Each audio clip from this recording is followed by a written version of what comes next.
solamente lo he comido igual en Cervera. Les mones de Cervera estan molt bones, Sí, senyor. Però el ximpanzé vol dir, Sí. Home, i tant. Ja tens aquí a la Viviana Vallvé, Jair, que ho sàpigues. Hola, Jair. Hola, què tal, com esteu? A punt. Ja tens la mona comprada? 3. 3 mones. Oh, que bé! Ets padrina o ets fillola? Ni una cosa ni l'altra. Vaja, home. Escolta, aquest escolta, jovent... no es pot ser. ni Aquest padrí ni jovent fillol. descregut, mare de Déu senyor. En fi. Parlem de la mona. Tinc 3 mones. La Pasqua. Concepte Pasqua. Concepte El Pasqua. teniu clar o no? Més o menys. La Pasqua tothom diu que és seva, la Pasqua. Sí. Els jueus, els cristians, els grecs clàssics... Parlem-ne. I quan dic parlem-ne vull dir anem a llegir la Wikipedia una Fantàstic, sí, és el que més ens agrada. Algú l'ha de llegir, la Algú l'ha de Wikipedia. llegir, si no, perquè si no està allà. Si no està allà. Està allà per copiar-pegar. Sí, senyor. Que ningú llegeix res, només ho agafen i ho copien directament. Doncs mirem-nos una mica. Ho llegiré i, a més en veu alta i per tot Catalunya. La paraula Pasqua ve de l'hebreu Pesach, que vol dir pas. Fins aquí cap problema, no? Teniu algun problema? Un pasillo pa'lante, marica. Sí, senyor. Un passillo pa'lante, un pas. Ara ve la disputa perquè 3 religions clamen haver inventat la Pasqua. Sí. Atenció, 1500 abans de Crist els grecs celebraven la festa del pa i el vi. La coneixeu? El pa, però, en comptes de fer-lo amb ordi o blat, el feien amb sègol infestat de fongs al·lucinògens. Carai, tu. I clar, la penya flipava. Tu. I quan dic flipava vull dir moria més tard, en terribles convulsions. Després va venir el pa de llavors, no? Sí, És una evolució. El pa de llavors, exacte. El pa d'abans. Sí, exacte. llavors. El pa de llavors. De llavors. Aquell sí que era bo. 200 anys més tard, els jueus van començar a celebrar la Pasqua per commemorar l'èxode d'Egipte i també el pas pel Mar Vermell. D'aquí pas. Pas.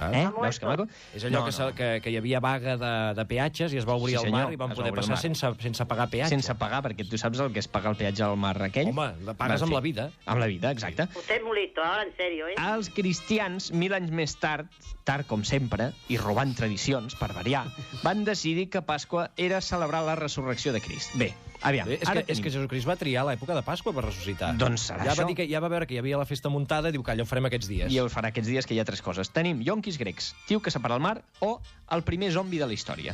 Com a fets màgics, els 3 estan bastant bé. Per tant, si anem per ordre cronològic, hem de saber que els grecs van ser els primers a celebrar la Pasqua. Però anem al que ens interessa, que és la Pasqua a Catalunya, més concretament les mones de Pasqua. Clar, com arriba una figura de xocolata a celebrar i a commemorar tots aquests esdeveniments? Doncs mira, sí, clar, és una cosa que ho ha d'aglutinar tot. Sí. És un invent del segle XVIII. La mona de Pasqua era el regal que feien els padrins als seus fillols, i ara s'ha perdut una mica, perquè la gent el regala a la babalà, com la Viviana, i era un tros de coca sec i amb molt poca gràcia, però que li encantava als nens.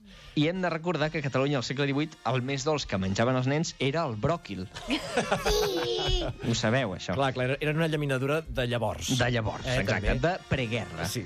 Les mones anaven amb un ou per cada any que tenia el nen. Si tenia 4 anys, 4 ous. Si tenia 10 anys, 10 ous. Què feies amb els ous? Ni puta idea. Truita, potser, perquè ous. Sí, perquè es posaven ous, però ous de veritat. Ous de veritat. Sí. I per què? Us esteu preguntant per què ous? Per què? Perquè simbolitzen el principi de la vida, potser. Calla! No flipeu. El que passava era que tothom tenia una gallina a casa i era barat. Cases que això només es podia fer... Gratis, exacte. Això només es podia fer fins que el nen tenia 12 anys, perquè posar 13 ous és de mal averany. Home, i tant. A veure, de mal averany, i et rebenta el braç perquè la mona pesa 3 quilos, llavors, amb 13 ous a sobre. Són ous d'estrus, ja ni t'explico, Exacte, que molta gent ho feia.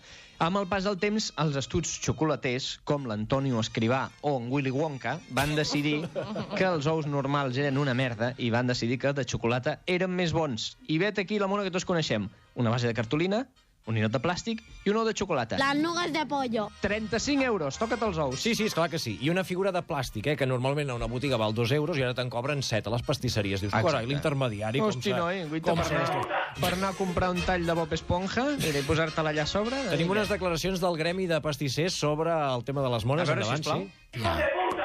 Normal. El missatge és bastant evident, Ho entenc perfectament. Sí, no cal llegir entre línies. Doncs bé, no sé si ets padrí o ets fillol, tu, Jair Domínguez. Jo soc padrí. I què, toca mona? Evidentment. I ja l'has triada? Perquè ara es fa això, que es pregunta als nens què volen i els nens cada 2 minuts canvien d'opinió. No, que s'aguantin. El que es trobin. El que es trobin. El Zorro, el Superman, l'Spiderman. Si és una tonyina amb un ou a sobre de xocolata, s'espavilin. Amb pantalla i teclat i tot. I tot. Gràcies, Jair, per posar-nos al dia de l'arqueologia folclòrica.